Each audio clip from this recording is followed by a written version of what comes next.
booked an Airbnb cabin in Oregon for a week, thinking it'd be the perfect place to get some writing done. It was completely isolated.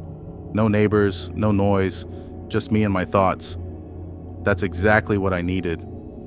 The owner sent me instructions on where to find the key and told me to make myself at home. I got there around noon, and the place looked nice, small, kind of old, but cozy in that middle of nowhere kind of way. As I was unpacking my bags, I got this weird feeling, like someone was watching me.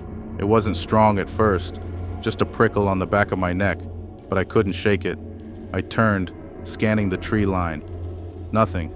I chalked it up to me being alone in the woods, but even after I went inside, the feeling didn't really go away. A little while later, I decided to drive into town. There was a small general store about 20 minutes away, so I figured I'd grab some snacks and drinks for the week.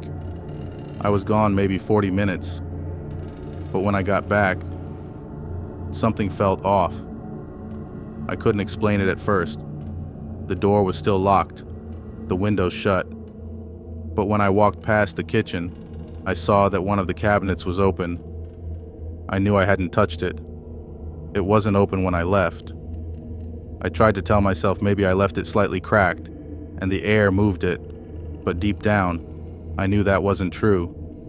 Still, nothing else seemed out of place, so I let it go and got to work. That night, I was deep into writing when I heard something, a noise, faint, muffled. I froze, fingers hovering over the keyboard. At first, I thought it was the wind, but then it came again, a slow, dragging sound from underneath me.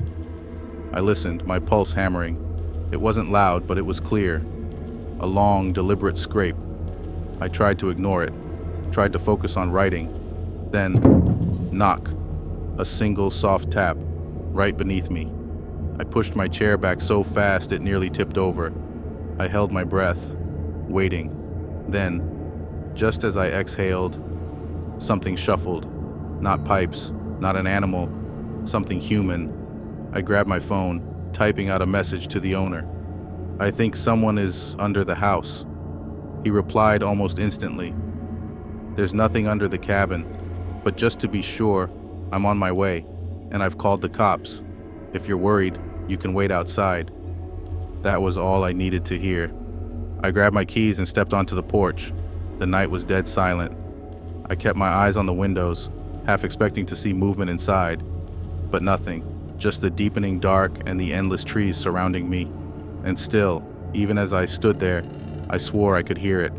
A slow, shuffling movement. Not beneath the house, not anymore. Inside. The cops arrived about 20 minutes later, along with the owner. I told them what happened, and they started searching the place. One of the officers walked near the fireplace, then stopped. He stomped the floor once. It sounded hollow. He looked at the owner. "This part of the floor sounds different." I felt sick. They pulled back the area rug, and that's when we saw it. A trapdoor.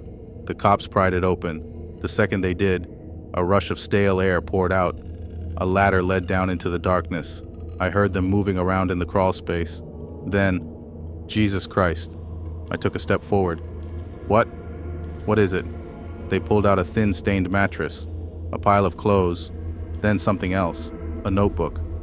One of the officers flipped it open, his face twisted. "It's just the same sentence, over and over." I swallowed hard.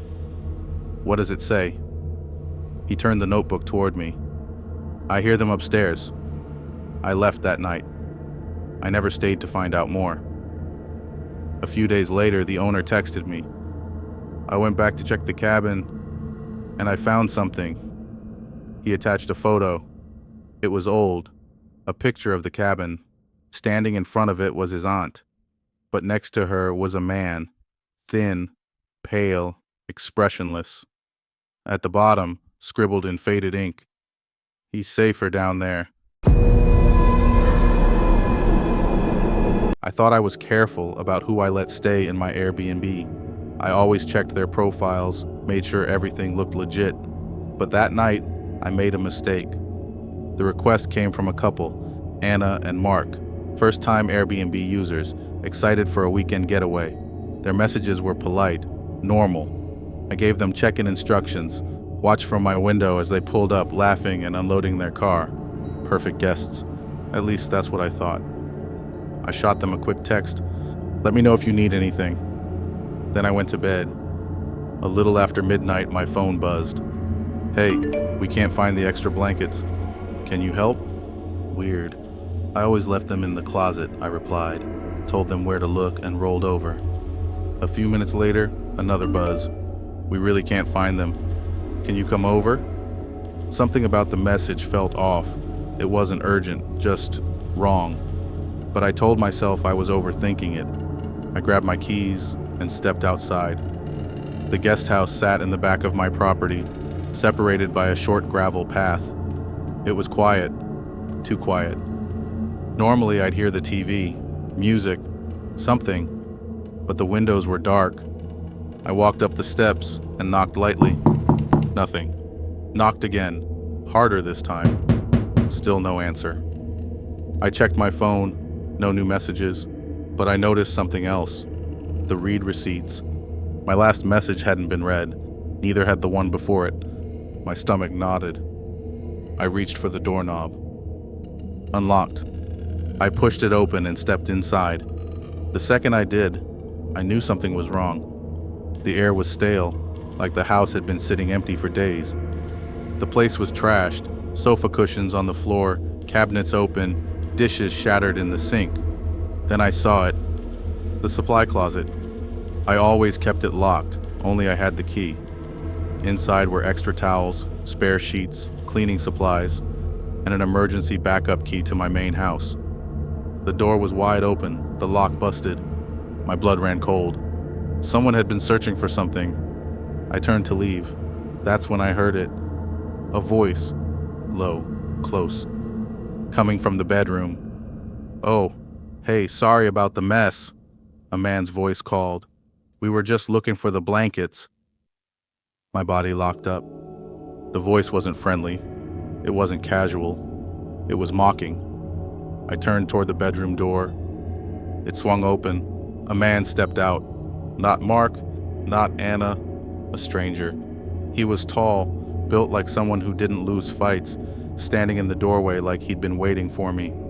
Behind him, another shadow moved. Someone else was in there. I took a step back. My pulse hammered in my ears. The man grinned. "You came fast. Thought we'd have to wait longer."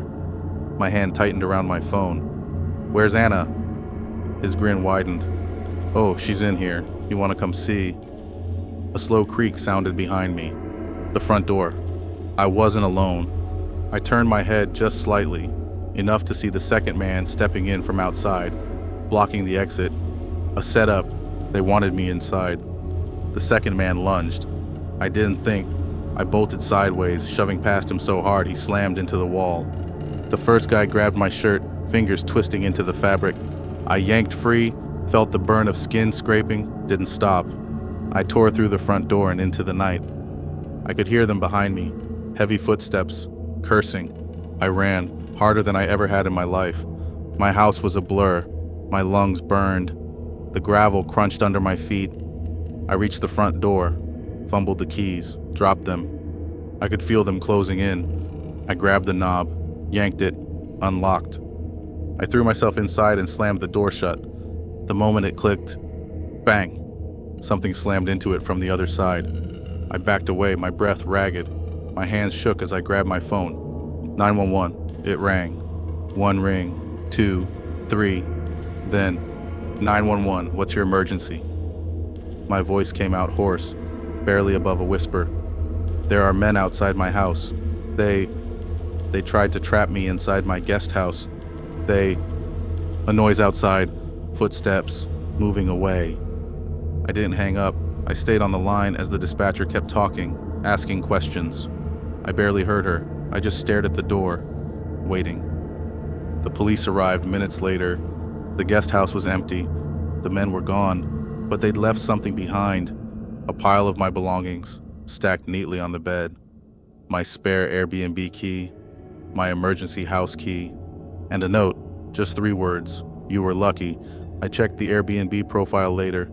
Anna and Mark never existed. The account was fake. The name stolen. I shut the guest house down after that. It's still there, still furnished, still waiting, but no one stays in it. Not anymore. Story 3. I never imagined my cozy little Airbnb in the quiet town of Harper's Glen would become the setting for my worst nightmare. It was a charming 2-bedroom house I'd bought as a side project, something to keep me busy and bring it extra cash. I'd greet guests with a smile and local tips, then retreat to my own life, pleased with the simple routine. One October weekend, I prepared for a guest named Sarah, a writer looking for a quiet place to work on her novel. The house had always been a hit with its quaint, ducker, and peaceful surroundings. I tidied up, left a note with the Wi-Fi password and my number, and placed the key in the lockbox. Everything was as usual, and I felt a familiar sense of satisfaction as I drove away. Thanks. The place is perfect, quiet and cozy, just what I needed. I replied with a friendly reminder that I was just a phone call away if she needed anything. However, that sense of calm didn't last late that night. My phone rang, jolting me awake. Sarah's voice trembled through the line. I know this sounds crazy, but things are moving on their own here, and there's this shadow. I keep seeing it out of the corner of my eye. I blinked away sleep, trying to process her words. It must be the stress of her work. I thought it's probably just the house settling. I said, trying to sound convincing. Old houses make strange sounds, but her next message sent a chill down. My spin. It's not just sounds. My mug just slid off the table in the shadow.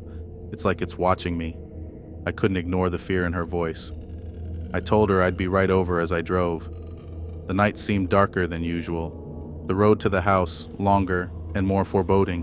When I arrived, the house looked serene under the moonlight, but the moment I stepped inside, the air felt charged heavy with a sense of dread. Sarah, I called out. No answer. I flicked on the lights and headed to the living room. There I found Sarah, pale and wide-eyed, staring at a spot on the wall. It was there, the shadow, she whispered. I looked around, seeing nothing but the familiar furnishings, but then the air turned cold and a vase on the mantel shook violently before shattering on the floor. We both screamed instinctively, backing away in the following moments. The house erupted into chaos. Books flew from shelves, doors slammed shut, and that dark, indistinct shape flickered in and out of existence. We huddled together, too terrified to move as the sounds and movements swirled around us. Then, as suddenly as it had begun, it stopped. The house fell silent, the oppressive feeling lifting. We wasted no time fleeing, driving away from the house and not stopping until we reached the safety of my own home. The next day, with the sun high and bright, I contacted a local paranormal investigation team. They spent a night in the house and confirmed my fears. There was an entity. They said one filled with anger and unrest. I never returned to the Airbnb. I couldn't bear the thought of facing that shadow again. The house stands empty now, a silent testament to that terrifying night. I've heard stories from others in Harper's Glen, whispers of shadows and unexplained hap, but no matter how much time passes, I can't shake the memory of that night. The fear and the realization that some places are touched by something beyond our understanding.